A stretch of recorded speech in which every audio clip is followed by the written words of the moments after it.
এক রাজদরবারে একজন লোক আসলো গ্রাম থেকে, এসে বলল, রাজা মশাই, আমি আপনার খেদমতে থাকতে চাই, আমি আপনার সেবা করতে চাই। তো রাজা বললেন, তোমার যোগ্যতা কি? তুমি যে আমার রাজদরবারে খেদমত করবা, তোমার যোগ্যতা কি? লোকটা বলল, আমি চেহারা দেখলে বা তার ব্যবহার দেখলে বলতে পারি তার অন্তরের মধ্যে মানুষ নাকি পশু আছে। অর্থাৎ তার চেহারা দেখলে আমি বলে দিতে পারি সে কোন বংশের লোক, সে কোন জাতের লোক। রাজামশাই বললো যে এটা তো ভালো একটা যোগ্যতা, তাহলে তোমাকে আমার একটা কাজ দেওয়া দরকার। ওই যে যে ঘোড়ার আস্তাবল আছে, যেখানে ঘোড়া রাখা হয়, বললো যে তুমি ওই ঘোড়ার আস্তাবলের দায়িত্ব পালন করবা। 1 মাস ঘোড়া দেখভাল করলো। ঘোড়ার আস্তাবলের দায়িত্ব গ্রহণ করার পরে রাজা রাখছেন তাকে, এসে বলল যে ওই আস্তাবলে ঘোড়ার মধ্যে আমার যেই সবচেয়ে সুন্দর এবং সুন্দর একটা ঘোড়া, ওই ঘোড়া সম্পর্কে তোমার ধারণা কি? তখন লোকটা বলল, রাজামশাই, আপনার এই ঘোড়া জাতে ঘোড়ার, মানে তার যেই ঘোড়ার যে জাত, এটা ঘোড়ার জাত থেকে আসছে, কিন্তু এটা খাঁটি জাত না। ঘোড়ার জাত কিন্তু খাঁটি জাত না। রাজা বলল, খাঁটি জাত না মানে কেন? বলল যে এটা খাঁটি জাত না হওয়ার কারণ হলো, ওই আস্তাবলের যে প্রধান তাকে রাখছে, বলতেছে কি ব্যাপার, আমাকে যে ঘোড়া তোমরা দিছো, আমার জন্য যে ঘোড়ার ব্যবস্থা তোমরা করছো, এটা কি খাঁটি জাতের না? বললো, হ্যাঁ রাজামশাই, এটা খাঁটি জাতের না। ছোটবেলায় ওই এই ঘোড়া যখন আসছিল দুনিয়াতে আসার পরে, তখন তার মা মারা গেছিল। তখন এই ঘোড়াটা অন্য কোনো ঘড়ির দুধ খাইতো না, যার কারণে তাকে গরুর দুধ খাওয়ানো হয়েছে। এখন ওই লোকটাকে বলতেছে, তুমি কিভাবে চিনলা যে এই ঘোড়াটা যে খাঁটি জাতের না? তখন ওই লোকটা বলল, স্বাভাবিকভাবে ঘোড়ার জাত হলো যখন ঘাস খায় তখন মাথা একেবারে নিচু করে ঘাস খায় না, এইভাবে ঘাস খায়, এইভাবে করে না মুখটা। আর গরুর হলো চরিত্র হলো, গরু যখন ঘাস খায় তখন মুখটা এইভাবে দিয়ে ঘাস খায়, ঘোড়া এইভাবে দিয়ে ঘাস খায়। বললো, এটা তুমি কিভাবে বুঝলা? বললো যে যেহেতু বিচারা এই ঘোড়া উপরের দিকে মুখ নিয়ে ঘাস খাচ্ছে না, নিচের দিকে নিয়ে খাচ্ছে, এটা হলো গরুর জাত, এটা হলো গরুর চরিত্র, সুতরাং আমার মনে হলো এটা খাঁটি ঘোড়ার জাত না। তখন রাজামশাই বললো যে, বাহ, তোমার তো সুন্দর একটা যোগ্যতা, তাইলে তুমি এরপরে একটা কাজ করো, তুমি আমার রানীর পাশে গিয়ে খেদমত করবা, আমার রানী যেখানে থাকে সেখানে গিয়ে কাজ করবা। সেখানে খেদমত করতে করতে 1 মাস পরে আবার ওনাকে ডাকছে, এদিকে আসো, কি দেখলা, আমার রানীর মধ্যে কি দেখলা, আমার রানী অবস্থা সম্পর্কে তুমি বলো। তখন রাজামশাই বলতেছে, ওই লোকটা বলতেছে, রাজামশাই, আপনার রানীও খাঁটি রানীর জাত না, অর্থাৎ রানী বংশের না, আপনার যে রানী সে রাজবংশের না। তখন রেগে গিয়েছে, শাশুড়িকে ডাকছে, কি ব্যাপার শাশুড়ি আম্মা, আপনি যে আমাকে মেয়ে দিয়েছেন, এটা কি রানী বংশের না বা রাজবংশের না? তখন বলতেছে, বাবা, ওই লোকটা ঠিকই বলছে, ছোটবেলায় আমাদের যে সন্তানটা হয়েছিল, ওই সন্তানটা মারা গেছিল, যার কারণে আমরা অন্যের মেয়েকে লালন পালন করেছি আমাদের রাজবংশীয় বংশধারা ঠিক রাখার জন্য, যেন আমাদের রাজবংশের এই বংশধারা ঠিক থাকে, এই কারণে আরেকজনের মেয়ে আমরা পালন করেছি আমাদের মেয়ে হিসেবে, আমাদের সন্তান ছোটকালে মারা গেছে। তখন লোকটা আফসোস করে বললো, হায় রে অবস্থা। তখন লোকটাকে জিজ্ঞাসা করলো, কি ব্যাপার, আমার রানী যে অজাতের, রানী বংশের না, তুমি কেমনে বুঝলা? তো বললো যে রানী বংশের যারা হয় এটা তো একটা আভিজাত বংশের, রানী বংশ রাজা বংশ, এটা আভিজাত বংশের না, স্বাভাবিক অন্য বংশের সাথে তো মিলে না। রানী বংশ বা রাজবংশের লোকদের একটা বৈশিষ্ট্য হলো, এরা কখনোই দাসী কর্মচারী এদের সাথে খারাপ ব্যবহার করে না। বুঝতে পারছেন? যারা পাতি নেতা, যারা ওই নদী থেকে উঠে আসছে, যারা জাতে ওঠা লোক থেকে আসছে, যারা ওই টেন্ডারবাজি অথবা চাঁদাবাজির বংশ থেকে নেতা হয়েছে, এরা কখনোই কর্মচারীদের সাথে ভালো আচরণ করবে না, এটা হলো এদের বংশ। তখন উনি বললেন, যেহেতু সে রাজদরবারের কর্মচারীদের সাথে খারাপ আচরণ করে, দাস দাসীর সাথে খারাপ আচরণ করে, ধমকায়, এই কারণে আমি বুঝে নিলাম রাজবংশের লোকদের এই বৈশিষ্ট্য হতেই পারে। লোকটা রাজা খুশি হয়ে গেল, বাহ, তোমার মধ্যে তো চরম একটা যোগ্যতা।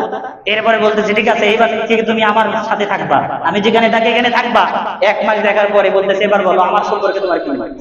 এখন বিচারা ফান্দে পড়ে গেছে, এখন রাজা সম্পর্কে যদি কিছু বলতে যায় উল্টা পাল্টা হলে তো খবর আছে। তখন লোকটা বলতেছে, রাজামশাই, আপনি আমাকে অভয় দিতে হবে যদি আপনি আমাকে কিছু না বলেন।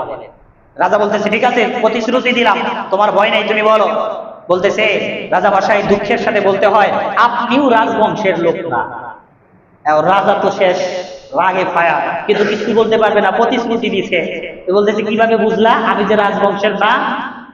আল্লাহ তাআলা মানুষকে সৃষ্টি করার পরে দুনিয়াতে বসবাসের জন্য তাকে কি কি সুযোগ এবং অধিকার দিয়েছেন, দুনিয়াতে চলতে ফিরতে মানুষকে কি কি শক্তি দিয়েছেন, চলাফেরা করার জন্য কি কি লাগবে, আল্লাহ তাআলার পক্ষ থেকে কি কি দিয়েছেন, সেইগুলো নিয়ে আলোচনা শুনতেছিলাম। সেই সাথে পাশাপাশি আমাদের তথাকথিত রাষ্ট্র, তথাকথিত আন্তর্জাতিক রাজনীতির সংবিধান আমাদেরকে কি দিয়েছে, এর আলোচনা আমরা শুনতেছিলাম। কয়েকটি আলোচনা হয়েছে। আজকে আমরা আরেকটি গুরুত্বপূর্ণ মানুষের মৌলিক অধিকার সেটি নিয়ে আলোচনা শুনবো। সেটি হলো বাক স্বাধীনতা, অর্থাৎ কথা বলার স্বাধীনতা। এই কথা বলার স্বাধীনতার ক্ষেত্রে আল্লাহ তাআলা আপনাকে কি অধিকার দিয়েছেন, কতটুকু আইন কানুন দিয়েছেন, সেই সাথে রাষ্ট্র আপনাকে কথা বলার কতটুকু যৌক্তিক সুযোগ দিয়েছেন এবং সেটার বাস্তবায়ন কতটুকু কে করেছে সেটা নিয়ে আলোচনা করব ইনশাআল্লাহ। মানুষের কথা বলার শক্তি কে দিয়েছেন? আল্লাহ। মানুষকে আল্লাহ তাআলা কথা বলার শক্তি দিয়েছেন। তিনি চাইলে আপনাকে বোবা বানাতে পারতেন, তিনি চাইলে আপনার কথার শক্তি হারিয়ে ফেলতে পারতেন। অনেক মানুষ বোবা আছে, কথা বলতে পারে না। যে কথা বলতে পারে না সে বুঝতে পারে আসলে জবানের কি দাম। আমি আপনি কথা বলতে না পারলে অনুভূতিতে কতটুকু কি প্রকাশ করতে পারতাম, মজাই পাইতাম না। আমার কথা আরেকজন না বুঝলে তার সাথে কথা বলার মজাই আমরা পাইতাম। আমি একজনকে বুঝাইতে চাইতাম অন্যটা, সে বুঝলো অন্যটা, কত ঝামেলা। এ কারণে এই জিহ্বা আল্লাহর দেওয়া মহান একটি নিয়ামত। কথা বলতে পারতেছেন, আপনার অনুভূতি প্রকাশ করতে পারতেছেন, এটা অবশ্যই আল্লাহ তাআলার মহান একটি নিয়ামতের জন্য আমাদের শুকরিয়া আদায় করা দরকার। এই জবান আল্লাহ আমাদেরকে দিয়েছেন, তিনি আমাদেরকে দান করেছেন, আমাদের কাছে আমানত রেখেছেন। আমরা ইতিপূর্বে শুনেছি আলোচনায়, আমানত হলো যেই জিনিস আপনার দখলে আছে কিন্তু সেটার মালিক আপনি নন, এটাকে বলা হয় কি? আমানত। তাহলে জিহ্বা আল্লাহ তাআলার পক্ষ থেকে আপনার জন্য আমানত, এটার মালিক কিন্তু আপনি না। এটা চাইলে আল্লাহ নিয়ে নিতে পারেন। আল্লাহ যদি আপনার জবান নিয়ে নেয়, এখন কি আল্লাহরে দোষারোপ করবেন, আল্লাহ আপনি এটা কেন নিলেন? এই কেন প্রশ্ন করার অধিকার আপনার নাই, কারণ আল্লাহ দিছে, আল্লাহ দিয়ে নিছে, তাতে আপনার কি? তো আল্লাহ তাআলার দেওয়া এই যে আমানত, আমানতের নিয়ম হলো যার দখলে আছে সেই আমানতের বস্তু সে ইচ্ছাধিকার ব্যবহার করতে পারবে না। সে মন চাইলো, যেমন চাইলো তেমন ব্যবহার করলো, এটা আমানতের বস্তুর হিসাব না। আপনি একজনের কাছে একটা জিনিস বন্ধক রাখছেন, দোস্ত আমার ঘর তো ছোট, আমার ঘর পুরে ঘর, দেখা যায় চোরে চুরি করে নিতে পারে, তুই আমার এই বস্তু অথবা আমার এই স্বর্ণের হার একটু জমা রাখ, এটা আমানত, তাই না? এখন যার কাছে আপনি রাখছেন সে কি চাইলে তার স্ত্রীর গলায় এটা ঝুলাই দিতে পারবে? সে কি চাইলে তার কোনো মেয়ে অথবা পুত্রবধূর গলায় ঝুলাই দিতে পারবে? সে চাইলে কি আরেক জায়গা ভাড়া দিতে পারবে? পারবে না, কিন্তু কারণ এটা তার দখলে আছে, কিন্তু মালিককে? এটাকে বলা হয় আমানত। জবান, জিহ্বা, কথা বলার শক্তি, এটা হলো আল্লাহর দেওয়া আমানত। এটা আপনি চাইলে ইচ্ছা করে যেদিক সেদিক ব্যবহার করতে পারবেন। আল্লাহ যেভাবে বলছেন সেভাবে আপনাকে ব্যবহার করতে হবে। আল্লাহ জবানের ক্ষেত্রে কি বলছেন? সূরা আহজাবের ৭০ নম্বর আয়াতে আল্লাহ বলেন, ইয়া আইয়ুহাল্লাযীনা আমানুত্তাকুল্লাহ ওয়া কুলু কাওলান সাদীদা। আল্লাহ বলেন, হে ঈমানদারেরা, হে মুমিনেরা, তোমরা শোনো, তোমরা সদা সর্বদা আল্লাহকে ভয় করো।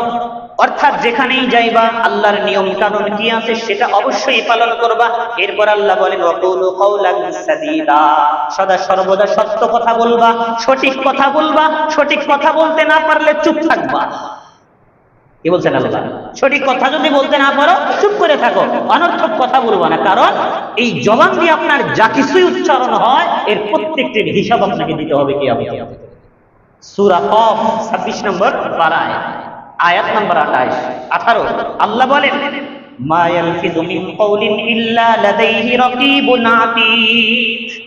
এই জবান দিয়ে যা কিছুই বের হয় আল্লাহ তাআলা সেটাই লিখে রাখার জন্য আল্লাহ তাআলা লেখক আল্লাহ প্রস্তুত করে রেখেছেন। আপনার জবান দিয়ে কি বলবেন, ঠোঁট উপরে উঠাইছেন, জিহ্বা নাড়াইছেন, কি বলবেন, বলার সাথে সাথেই আমাদের দুই পাশে লেখক প্রস্তুত আছে, সাথে সাথে লিখে রাখে তুমি এই সময় এই কয়টার সময় তুমি এই কথা বলেছিলে। শুধু তাই নয়, আল্লাহ বলছেন সঠিক কথা বলবা, যেটা সঠিক সেটা বলবা, বেঠিক কথা বলতে যাইও না। যদি তোমার সঠিক কথা না আসে চুপ করে থাকবা। আর এই আয়াতে বলতে বললেন যা কিছুই বলো সবকিছু লিখে রাখা হয়। এখন আসেন কেন লিখে রাখা হয়, কেন গুরুত্বপূর্ণ? কারণ হলো আপনার এই জবান দিয়ে যেটি বের হবে এটার একটা ইফেক্ট, এটার একটা প্রভাব আপনার অন্তরের মধ্যে পড়বে। আপনি মুখে যাই বলেন না কেন এটার একটা প্রভাব কোথায় পড়বে? আপনার অন্তরের মধ্যে পড়বে। আর অন্তর দিয়ে স্বীকৃতি হইলে তখন সেটাকে ঈমান বলা হয়। এই কারণে মুসনাদ আহমদ শরীফের একটি হাদিসের মধ্যে আল্লাহ রাসূল বলেছেন 13048 নম্বর হাদিস, এই হাদিসের মধ্যে নবী কি বলেন দেখেন, قال رسول الله صلى الله عليه وسلم لا يستقيم إيمان عبد حتى يستقيم قلبه। আল্লাহর নবী বলেন কোন বান্দার ঈমান ঠিক হবে না, ঈমান সঠিক হবে না, সুস্থ হবে না যতক্ষণ পর্যন্ত না তার অন্তর সুস্থ হয়। অন্তর সুস্থ না হলে ঈমান সুস্থ হবে না, অন্তর ঠিক না হলে ঈমান ঠিক হবে না। এরপর নবী বলেন ওয়ালা ইস্তাকিমু কলবুহু হাত্তা ইস্তাকিমা লিসানুহু। আর এই অন্তর সঠিক হবে না, অন্তর সুস্থ হবে না, অন্তর সোজা পথে হাঁটবে না যতক্ষণ পর্যন্ত না মানুষের জিহ্বা পরিবর্তন হবে। আপনার অন্তর ঠিক হবে না, সুস্থ হবে না, অসুস্থই থেকে যাবে যদি আপনার জিহ্বাটা সুস্থ না হয়। এখন ভাবতেছেন হুজুর জিহ্বা আবার অসুস্থ হয়ে গেল।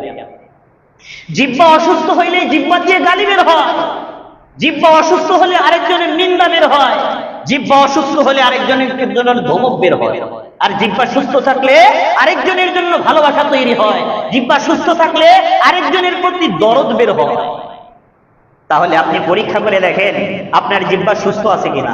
এই জিহ্বা দিয়ে যদি ফাহিশা কথাবার্তা বের হয় আপনি বুঝে নেন আপনি নামাজি হলেও আপনার জিহ্বা অসুস্থ। আর জিহ্বা অসুস্থ হলে কি হয়? অন্তর অসুস্থ হয়। আর রাসূল বলেছেন অন্তর অসুস্থ হলে ঈমান দুর্বল হয়ে যায়। তাহলে এই জিহ্বার সাথে সম্পর্ক কার? ঈমানের। তাহলে জিহ্বা ঠিক হলে অন্তর ঠিক, অন্তর ঠিক হলে ঈমান ঠিক। তার মানে জিহ্বা ঠিক হইলে আপনার ঈমান ঠিক হবে, জিহ্বা তিরিং বিরিং করলে আপনার ঈমান ছিন্ন বিচ্ছিন্ন হয়ে যাবে। এই জিহ্বার কথার মাধ্যমেই মানুষের ঈমান নষ্ট হয় অথবা সঠিক হয়। এই যে জবান দিয়ে তো আমরা কালিমায়ে শাহাদাত পড়ি নাকি?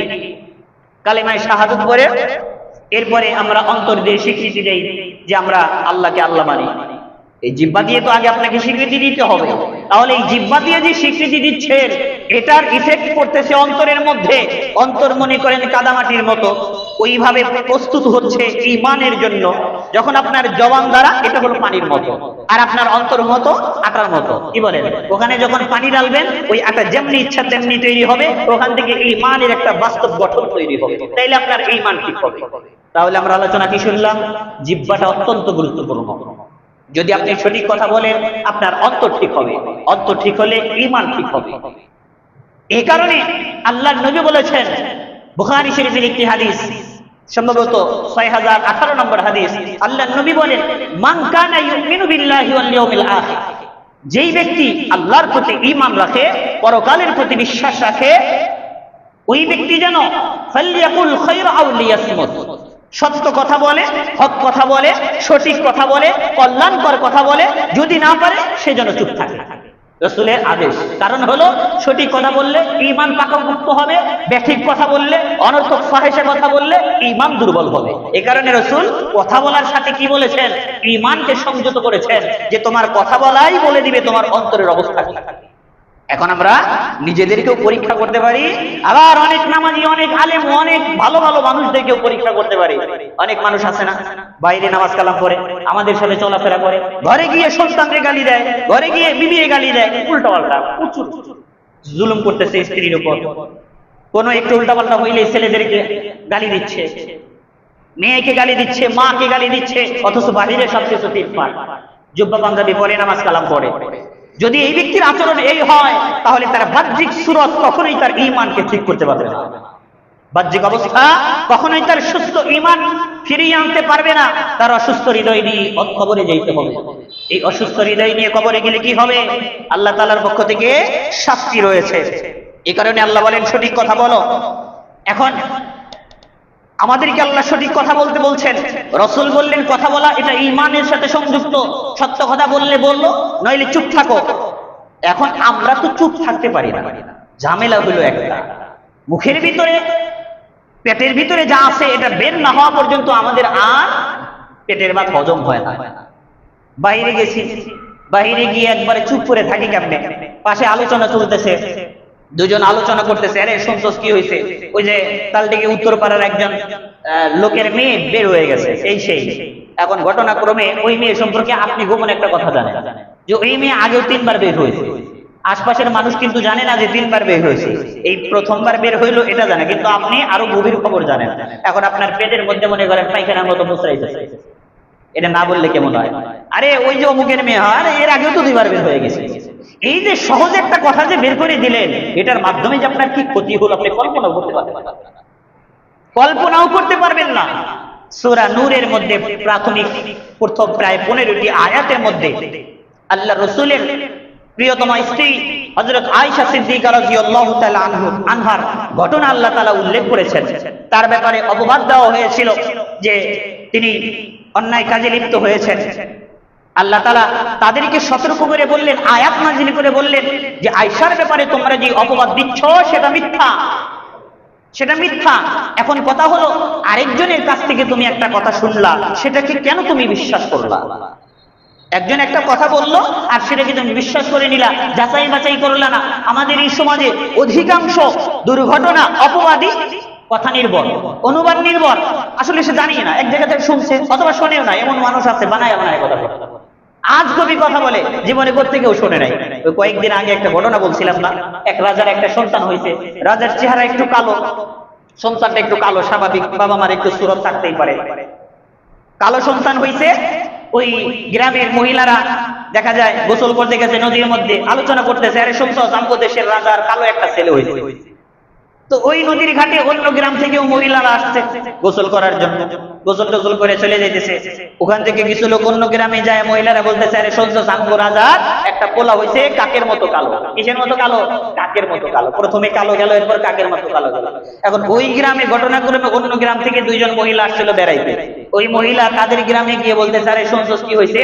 আমাদের রাজার স্ত্রীর একটা কাক হয়েছে, আমাদের রাজার স্ত্রীর একটা কি কাক জন্ম নিছে। আসলে কি কাক জন্ম নিছে? তো এইভাবেই আমরা কথাবার্তা ছড়াই, কিন্তু এটার পরিণতি আমরা চিন্তা ভাবনা করি না। ওই যে হাদিসের মধ্যে বললাম, আপনার জবান ঠিক তো কলব ঠিক, কলব ঠিক তো ঈমান ঠিক। এখন এটার উদাহরণ বা বাস্তব সম্পর্কটা কি দেখেন, যখন আপনি আরেকজনের ব্যাপারে আপনি অপবাদ দিলেন, আসলে লোকটা করে না, এরকম মিথ্যা অপবাদ দেওয়া হয়েছে। যখন আপনি এটা বললেন, প্রাথমিকভাবে এটা যখন আপনার কথার বিপরীত সংঘটিত হবে, বাস্তব রূপ নেবে, সমাজের মধ্যে আপনি অপমান হবেন কিনা, তখন আপনার মাপ চাইতে হবে। আরে আমি তো শুনছিলাম, এই জন্য বলছিলাম, আমার ভুল হয়ে গেছে। এটা হলো সামাজিক নির্লজ্জতা, সামাজিক আপনার অপমান। আর পরকালের অপমানটা কি দেখেন, পবিত্র কোরআনের সূরা হুজুরাতের 6 নম্বর আয়াতে আল্লাহ মুসলমানদেরকে খুব সতর্ক করে দিয়ে আল্লাহ বলছেন, ইয়া আইয়ুহাল্লাযীনা আমানু ইন জাআকুম ফাসিকুম বিনাবাইন ফাতাবায়ানু।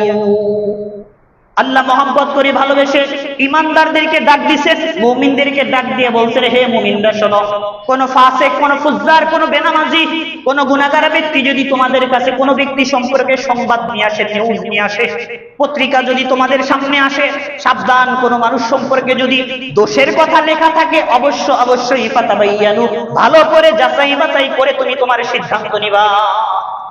কইলো আর বিশ্বাস করে ফেলবা। ফাসিকুন বিনাবাইন, ফাসিকুন বিনাবাইন ফাতাবায়ানু। একজন ফাসিক তোমার কাছে আসলে বলছে, এই শুনছো সমুক গ্রামে একটা জিনিস হয়েছে, আপনি কি করলেন? এমন ভাবে বিশ্বাস করলেন, আপনি যে দুনিয়াতে আছেন এর চাইতেও বেশি বিশ্বাস করে ফেললেন। হইতেই তো পারে, এই যে হইতেও তো পারে, এটা যে শয়তানের কত বড় একটা অস্ত্র, এটা আমাদের বাংলাদেশে একদম অ্যাভেলেবল। বিশেষ করে ভালো ব্যক্তি সম্পর্কে যদি কোনো কথা আসে, তাইলে তো মনে করেন আমাদের গীবাত হইছে কাজ।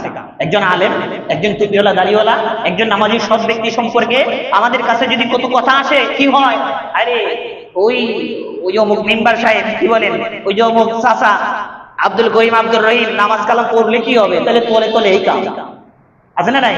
এগুলো সম্পর্কে কিন্তু আমি ইতিপূর্বে অনেক আলোচনা করছি, কিন্তু কাজের কি হয়েছে? আমরা সংশোধন হই না কেন? সংশোধন হই না, শুধু পিছনেই পড়ে থাকে। আমাদের বাংলাদেশে ইস্যুটা চলতেছে। কয়েকদিন আগে, কয়েক বছর আগে নারায়ণগঞ্জ একটা মেয়েকে ধর্ষণ করা হলো।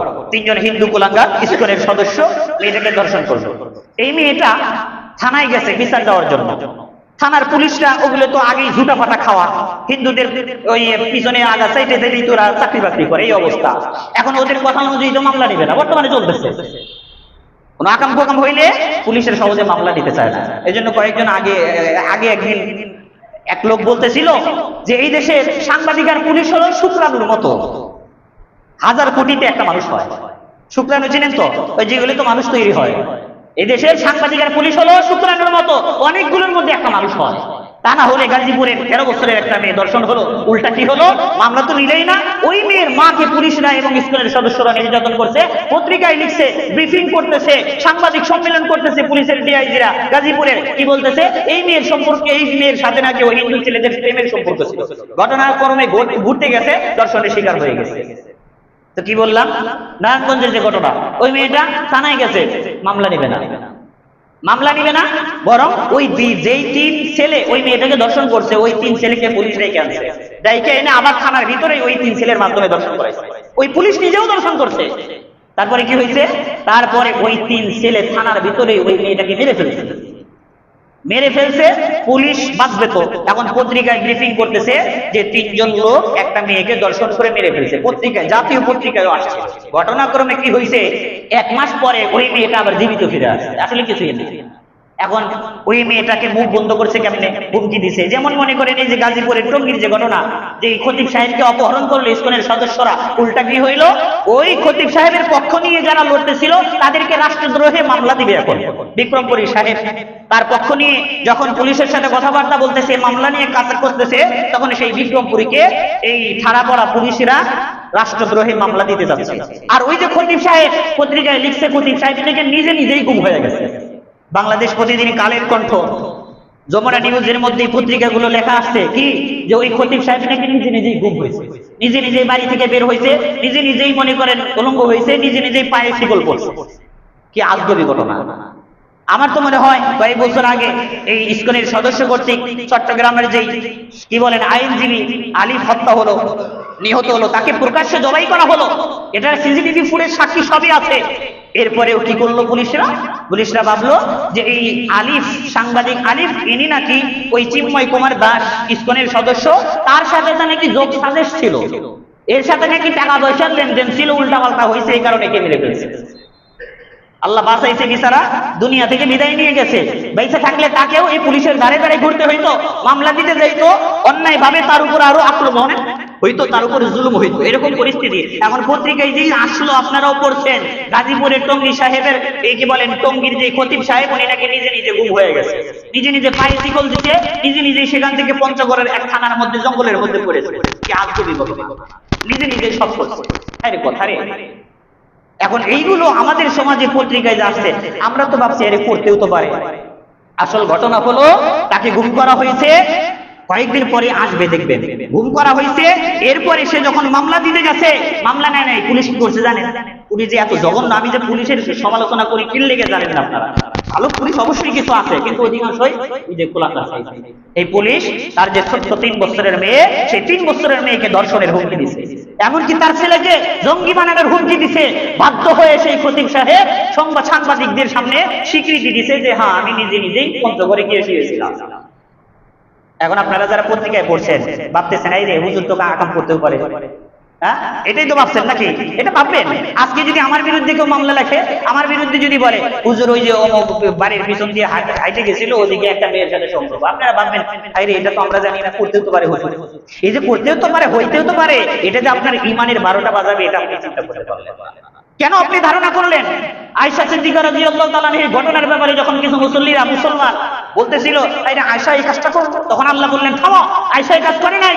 লাউলা ইন সামিতুমুহু যান্নাল মুমিনুনা আল মুমিনাতু বিআনফুসিহিম খায়রা।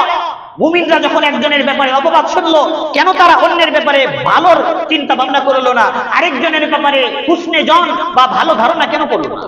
তার ব্যাপারে একটা ভালো ধারণা রাখেন, সুধারণা রাখেন। ইসলামের একটা মূলনীতি হলো জন্নাল হুসনি হাসানা। একজনের প্রতি যখন আপনি ভালো ধারণা করবেন, এর মাধ্যমে আপনার সওয়াব অর্জন হবে। একজন ব্যক্তি এদিক দিয়ে যাচ্ছে, আপনি ভাবলেন না জানি লোকটা কত ভালো, অথবা একজন সম্পর্কে আপনার কাছে দোষের একটা সংবাদ আসলো, আপনি এটা ভাববেন আইরে বলতেছে তাতে কি, হয়তো তার ব্যাপারে ষড়যন্ত্র হচ্ছে, হয়তোবা এই ব্যক্তি অপবাদ দিচ্ছে। আপনি কি করবেন? আপনি ভালো ধারণা রাখবেন। একজন সম্পর্কে খারাপ ধারণা আসছে, আপনি উল্টা সবার বিপরীতে গিয়ে আপনি মনে ভাববেন না লোকটা ভালো। তার সম্পর্কে কখনোই কুধারণা রাখা যাবে না। আমি একদিন বলেছিলাম, একজন মানুষ যদি একটা অন্যায় করে থাকে, ওই ব্যক্তি যদি ওই পাপীও হয়ে থাকে, আপনি যদি তার ব্যাপারে ভালোর ধারণা রাখেন যে সে এই পাপ করে নাই, এর বিপরীতে কি হবে? আপনার সওয়াব হবে। আবার এর বিপরীতে একজন ব্যক্তি পাপ করছে, পাপ করার পরে তার সম্পর্কে আপনি খারাপ ধারণাও করলেন, সে করছেও, এই খারাপ ধারণা করার কারণে আপনার গুনাহ হবে। কি হবে? আপনার গুনাহ হবে। এই কারণে বাহ্যিক ভাবে কারো কাছ থেকে কোনো সংবাদ সাথে সাথেই শোনার সাথে সাথেই আমরা সিদ্ধান্ত নিতে যাব না। এর কারণে আমাদের ঈমানের ক্ষতি হবে। কি হবে? আমাদের ঈমানের ক্ষতি হবে।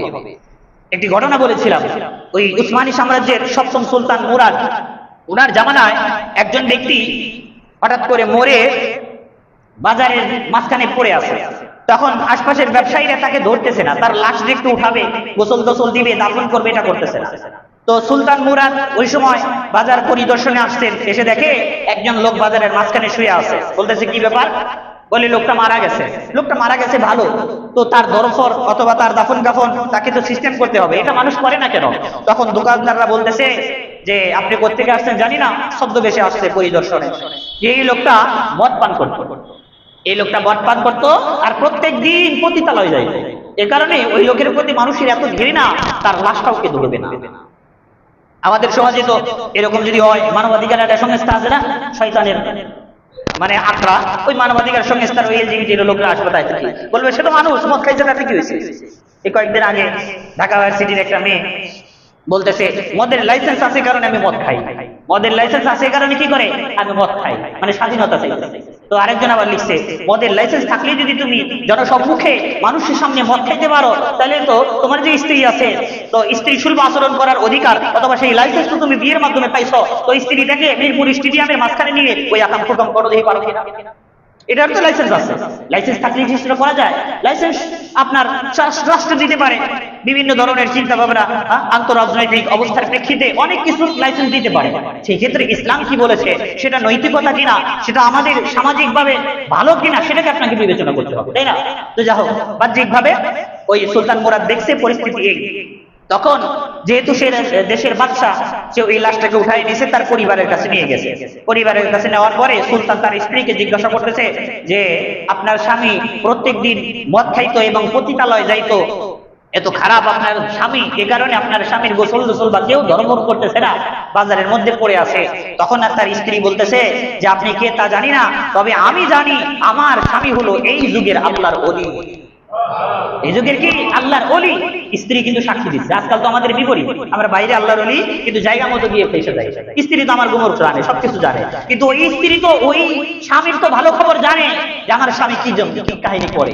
তখন বলতেছে কি ব্যাপার, দুনিয়ার সব মানুষ আপনার স্বামীকে মদখোর বলতেছে, পতিতালয় যায়, খারাপ কাজ করে, আপনি আপনার স্বামীর আল্লাহর ওলি বলতেছেন। বলতেছে হ্যাঁ, আমার স্বামী প্রত্যেক দিন সকালবেলা প্রত্যেকটি মদের দোকানে যাইতে, মদের দোকানে গিয়ে ওই দোকানের সব মদ কিনে এনে, এই যে আমার যে বাড়ি দেখতেছেন পিছনে যে একটা জলাধার নাইকেল আছে, ওখানে সব মদ ঢালতো।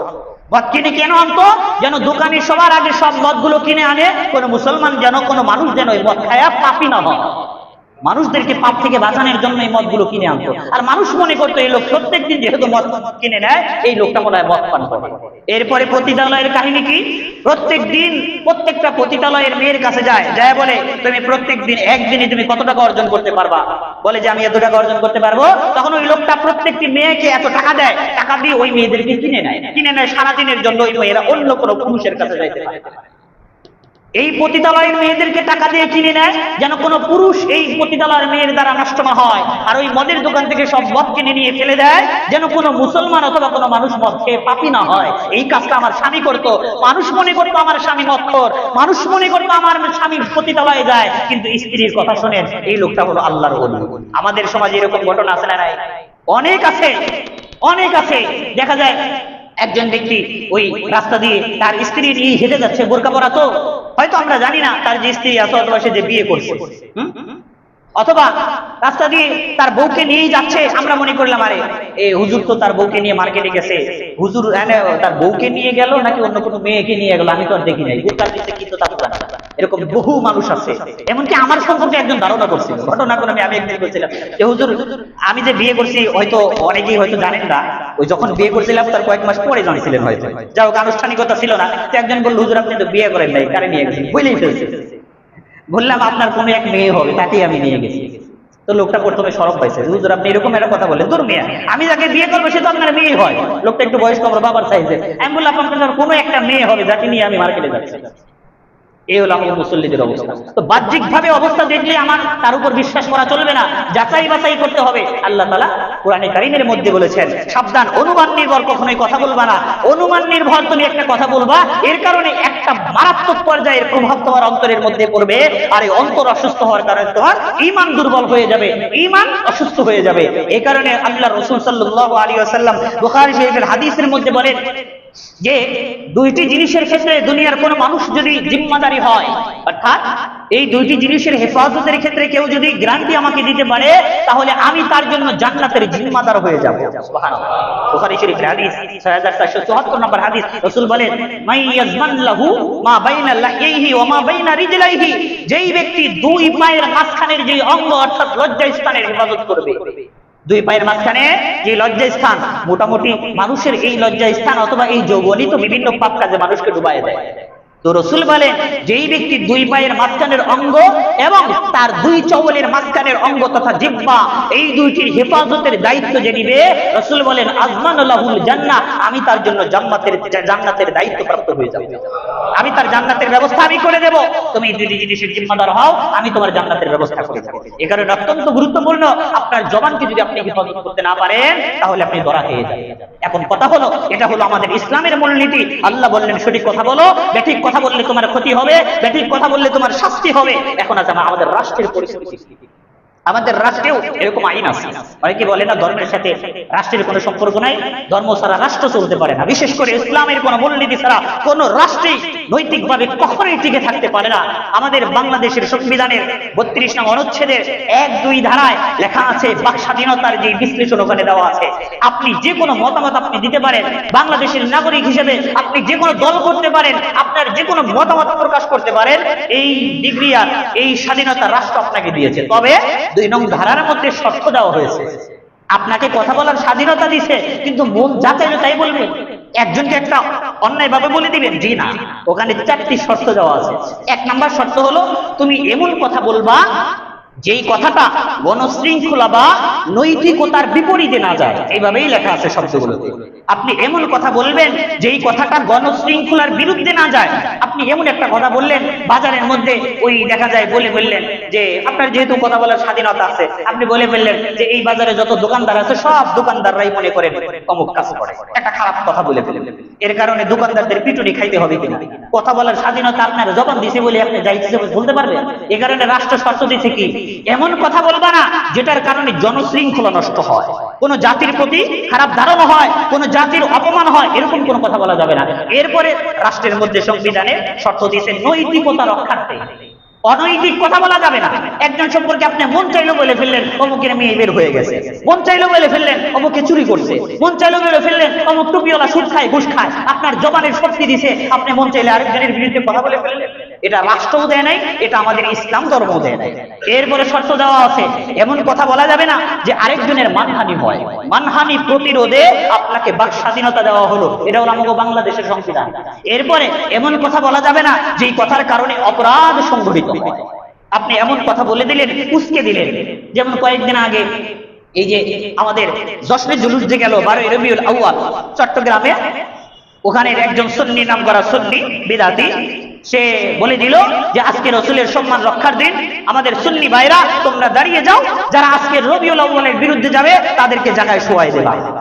কথা বলার স্বাধীনতা দিয়েছি, আপনি আরেকজনকে উস্কাই দিতে পারবেন, যার কারণে তার বিরুদ্ধে মামলা হয়েছিল, নাম আর বলবো না। তো মন চাইলেও আপনি বলতে পারবেন না। এটা হলো রাষ্ট্রেরও নীতি, সমাজেরও নীতি, ধর্মেরও নীতি। এমন কথা বলবেন যেটা সমাজের বিপরীতে না যায়, নৈতিকতার বিপরীতে না যায়, আরেকজনের অপমান না হয়, এমন কথা আপনি বলবেন। কিন্তু আমাদের সমাজ দ্বিচারিতায় লিপ্ত। ইসলাম ধর্মের কোন লোক সত্য কথা বললে, তাদের নিজেদের ধর্মের কথা বললে, এটা আপনার রাষ্ট্রদ্রোহী, অন্যায় হয়, রাষ্ট্রের বিপরীতে যায়। এটা হলো আমাদের রাষ্ট্রের অবস্থা। কয়েক বছর আগে একজন হিন্দু প্রিয়া সাহা ট্রাম্পের কাছে অযৌক্তিক বাংলাদেশের বিপরীতে কথা বললো, বিরুদ্ধে কথা বললো। সে বলল বাংলাদেশে যত হিন্দুরা আছে, হিন্দুদের ঘরবাড়ি নাকি মুসলমানরা জ্বালিয়ে দেয়, হিন্দুদের উপর জুলুম নির্যাতন করে, তাদের কাছে নাকি ঘরবাড়ি ছাড়া করে, মিথ্যা একটা অপবাদ দিয়ে বসে। তার বিপরীতে আমাদের এই নাম করা শয়তানের আকরা মানবাধিকার সংস্থা, আমাদের রামবামার এই রাষ্ট্রের নীতিরা, এগুলো কিচ্ছু বলে নাই। আরেকজন মত চাইলো কোরআনের বিপরীতে কথা বলতেছে, কোরআন অপমান করতেছে, রাসূলের বিরুদ্ধে কথা বলতেছে, আল্লাহকে অপমান করতেছে, ইসলামকে অবমাননা করতেছে বাক স্বাধীনতার নামে। এদের নাকি এগুলো তাদের পক্ষ থেকে, রাষ্ট্রের পক্ষ থেকে স্বাধীনতা দেওয়া হয়েছে, এগুলো নাকি তাদের জন্য বৈধ। আর আমরা যখন ইসলাম ধর্মের কথা বলি, আমরা যখন জিহাদের কথা বলি, তখন এই কুলাঙ্গারের দলেরা বলে আমরা নাকি সন্ত্রাসী তৈরি করেছি। এই হলো আমাদের সমাজের, আমাদের রাষ্ট্রের বিচারিতা। আমি যখন ইমানের কথা বলবো, আমি যখন ইসলামের কথা বলবো, আমি যখন ইসলামের দাওয়াত দিতে যাব, তখন এই রাষ্ট্র আমাকে জঙ্গি বানায় দেয়। আর নাস্তিকের দলেরা আর ইসলামের এই বিদ্বেষী দলেরা এরা যখন আমার কোরআনকে অবমাননা করে, তখন নাকি এটা মানবাধিকার সংস্থার একটা আইনের ভিত্তিতে তাদেরকে সরায় দেয়। এই রাষ্ট্র রাখাল রাহারের বিচার করে নাই। রাখাল রাহার আমার কোরআনকে অপমান করেছিল, এই রাষ্ট্র সেই রংপুরের হিন্দুর বিচার করে নাই, যে হিন্দু আমার নবীকে গালি দিয়েছিল। এগুলো বাক স্বাধীনতার নামে তাদেরকে জামাই আদর করে এদের বিরুদ্ধে মামলা পর্যন্ত নেয় নাই। সামনে যদি এরকম চলতে থাকে, রাষ্ট্র যদি ইসলামী লোকদের পক্ষে না নেয়, পক্ষে যদি বিচার না করে, অর্থাৎ ইসলাম ধর্মের লোক যারা আছে এদের মামলা যদি রাষ্ট্র না নেয়, ইসলামের শত্রুদের বিচার যদি না করে, সামনে এমনও হতে পারে মুসলমানের অন্তরের মধ্যে তাওহীদের যে অগ্নিস্ফুলিঙ্গ আছে এটা যদি প্রজ্বলিত হয়, মুসলমানেরা কিন্তু নিজের আইন নিজের হাতে তুলে নেবে। তখন কিন্তু এই দায় সরকারে। আমরা ইতিপূর্বে ঘটনা শুনেছি 2013 সালের হেফাজতের যে আন্দোলন হলো, আমাদের অনেক মুসলমানেরা আছে এখনো হেফাজতের প্রতি উদাহরণ রাখে, এই মোল্লারা খালি খালি দৌড়ায়। এপ্রিল মাসে একজন নাস্তিক কোরআনের বিরুদ্ধে কথা বলল, নবীর বিরুদ্ধে কথা বলল। আমরা ওই সময় তথাকথিত ফেসিবাদী সরকারের কাছে মামলা দায়ের করলাম, এই নাস্তিক মুরতাদদের বিচার করতে হবে। এর জন্য লাগামহীন কথাবার্তা না বলতে পারে। আপনার সংবিধানে লেখা আছে বাক স্বাধীনতা দিলাম বিধায় তুমি যা ইচ্ছা তাই বলবা, একজনের বিরুদ্ধে যা ইচ্ছা তাই বলবা, এটা হতে পারে না। এটা তো সংবিধানেও আছে। আমরা বিচার চাইলাম, আমাদের পক্ষ থেকে মামলা নেওয়া হলো না। এপ্রিলের ঘটনা কিন্তু। এপ্রিলের পরে কোন মাস? মে। 1 মাস চলে গেল, এই সরকার তাদের বিরুদ্ধে কোন ধরনের ব্যবস্থা নেয় নাই। বাধ্য হয়ে এই দেশের তাওহীদি জনতা আলেম ওলামাদের নেতৃত্বে হেফাজতে ইসলামের সম্মেলন করেছে। এরপরে যখন হেফাজতে ইসলামের আন্দোলন হইল, তখন এই দেশের কুলাঙ্গারেরা, নাস্তিক মার্কা লোকেরা আগুনে ফেটে পড়লো। এই হুজুররা তো দেশটারে 12টা বাজায় ফেলবে। টকশোতে বড় বড় কথা বলা শুরু করলো, এই হুজুররা রাস্তার গাছ কাটতেছে, রাস্তার ক্ষতি করতেছে, মানুষের জনভোগের কি বলেন শিকারের এরা দায়ী হচ্ছে, মানুষের ক্ষতি করতেছে। অথচ আমরা দেখেছি কোন এক নেত্রীর জন্মদিন উপলক্ষে, তার মৃত্যুদিন উপলক্ষে, তার ডিম দিবসে, তার পায়খানা দিবসে, তার হাগু দিবসেও হাজারো মানুষের ভোগান্তির শিকার হইতেছে। রাস্তাঘাটে মেইন রোডের মধ্যে তারা আয়োজন করতেছে, এতে কিচ্ছু হবে না। অথচ আমরা যে আল্লাহ রাসূলের ইজ্জত নিয়ে আন্দোলন করি, এগুলোর বিচার কিন্তু রাষ্ট্র করে না। এই বিচারিতাই যদি রাজায়, স্বাভাবিকভাবে যারা ইসলামের দুশমন, যারা রাসূলকে গালি দেয়, কোরআনকে গালি দেয়, এদের তো ঈমানই নাই। সেই সাথে এদেরকে যারা সাপোর্ট করবে, এদেরকে যারা সমর্থন করবে, এদের সাথে যারা সম্পর্ক রাখবে, ক্লিয়ারলি লিখে রাখেন ইদারও ঈমান চলে যাবে, এদের ঈমান চলে যাবে, থাকবে না। কারণ একটা হলো আপনি একটা অন্যায় করলেন, আর একটা হলো ওই অন্যায় সইলেন। অন্যায় করা আর সওয়া সমান পরিমাণে গুনাহ। একজন নাস্তিকের পক্ষ আপনি নিলেন, ইসলামের দুশমন, যে কোরআনকে অবমাননা করে, ইসলামকে মানে না, সময় সময় সে স্ট্যাটাস দেয় ফেসবুকে, নবীর নামে গালি দেয়, নবীর স্ত্রীর নামে তারা অপবাদ দেয়, আর তাদের সাথে আপনি গলায় গলায় মিল হইলেন। আল্লাহ কিয়ামতের দিন বিচার করবে কি আল হুব্বু মা মান আহাব্বা, যেই ব্যক্তি যার সাথে সম্পর্ক রাখবে, যার সাথে মহব্বতে থাকবে, কিয়ামতের দিন তার সাথে তাকে উঠতে হবে। যদি আপনার সম্পর্ক নাস্তিকের সাথে হয়, যদি আপনার দলের সম্পর্ক কি বলেন রাসূলের দুশমনের দলের সাথে হয়, তাহলে কিয়ামতের দিন আপনাকে উঠতে হবে তাদের সাথে। যারা স্বাভাবিকভাবে রাসূলকে গালি দেয়, এদের মস্তিষ্ক বিকৃত, এদের মস্তিষ্ক ঠিক নাই, এদের জন্মের ঠিক নাই। আপনার যদি বিশ্বাস না হয় যে হুজুর মনে হয় রাগে বলতেছে, যে যারা নাস্তিক, যারা মুসলমানদেরকে গালি দেয়, ইসলামকে গালি দেয়, আসলেই বাস্তবেই খুঁজে নিয়ে দেখেন এদের জন্মে ঝামেলা আছে। তাছাড়া অনেক হিন্দু আছে না যারা ইসলাম ধর্মকে সম্মান করে, অনেক খ্রিস্টান আছে না যারা আরেকজনকে গালি দেয় না, ইসলাম ধর্মকে সম্মান করে। শুধু ইসলাম না, যে কোনো ধর্মকে সম্মান করে, এটা অন্য ধর্মের লোক নাই। সবাই তো আর রাসূলকে গালি দেয় না, সবাই তো আর ইসলামকে নিয়ে কটূক্তি করে না। যারা করে খোঁজ নিয়ে দেখেন তাদের বংশের সমস্যা আছে, জন্মের সমস্যা আছে, কারণ ব্যবহারে বংশের পরিচয়। একজন রাজার ঘটনা, এক রাজদরবারে একজন লোক আসলো গ্রাম থেকে, এসে বলল, রাজা মশাই আমি আপনার খেদমতে থাকতে চাই, আমি আপনার সেবা করতে চাই। তো রাজা বললেন, তোমার যোগ্যতা কি? তুমি যে আমার রাজদরবারে খেদমত করবা, তোমার যোগ্যতা কি? লোকটা বলল, আমি চেহারা দেখলে বা তার ব্যবহার দেখলে বলতে পারি তার অন্তরের মধ্যে মানুষ নাকি পশু আছে। অর্থাৎ তার চেহারা দেখলে আমি বলে দিতে পারি সে কোন বংশের লোক, সে কোন জাতের লোক। রাজামশাই বললো যে এটা তো ভালো একটা যোগ্যতা, তাহলে তোমাকে আমার একটা কাজ দেওয়া দরকার। ওই যে যে ঘোড়ার আস্তাবল আছে যেখানে ঘোড়া রাখা হয়, বললো যে তুমি ওই ঘোড়ার আস্তাবলের দায়িত্ব পালন করবা। 1 মাস ঘোড়া দেখভাল করলো। ঘোড়ার আস্তাবলের দায়িত্ব গ্রহণ করার পরে রাজা রাখছেন তাকে, এসে বলল যে ওই আস্তাবলে ঘোড়ার মধ্যে আমার যেই সবচেয়ে সুন্দর এবং সুন্দর একটা ঘোড়া, ওই ঘোড়া সম্পর্কে তোমার ধারণা কি? তখন লোকটা বলল, রাজামশাই আপনার এই ঘোড়া জাতে ঘোড়ার, মানে তার যেই ঘোড়ার যেই জাত, এটা ঘোড়ার জাত থেকে আসছে, কিন্তু এটা খাঁটি জাত না। ঘোড়ার জাত কিন্তু খাঁটি জাত না। রাজা বলল, খাঁটি জাত না মানে কেন? বলল যে এটা খাঁটি জাত না হওয়ার কারণ হলো ওই আস্তাবলের যে প্রধান তাকে রাখছে, বলতেছে কি ব্যাপার, আমাকে যে ঘোড়া তোমরা দিছো, আমার জন্য যে ঘোড়ার ব্যবস্থা তোমরা করছো, এটা কি খাঁটি জাতের না? বললো, হ্যাঁ রাজামশাই এটা খাঁটি জাতের না। ছোটবেলায় ওই এই ঘোড়া যখন আসছিল দুনিয়াতে আসার পরে, তখন তার মা মারা গেছিল। তখন এই ঘোড়াটা অন্য কোনো গরুর দুধ খাইতো না, যার কারণে তাকে গরুর দুধ খাওয়ানো হয়েছে। এখন ওই লোকটাকে বলতেছে, তুমি কিভাবে চিনলা যে এই ঘোড়াটা যে খাঁটি জাতের না? তখন ওই লোকটা বলল, স্বাভাবিকভাবে ঘোড়ার জাত হলো যখন ঘাস খায় তখন মাথা একেবারে নিচু করে ঘাস খায় না, এইভাবে ঘাস খায়, এইভাবে করে না মুখটা। আর গরুর হলো চরিত্র হলো, গরু যখন ঘাস খায় তখন মুখটা এইভাবে দিয়ে ঘাস খায়, ঘোড়া এইভাবে দিয়ে ঘাস খায়। বললো, এটা তুমি কিভাবে বুঝলা?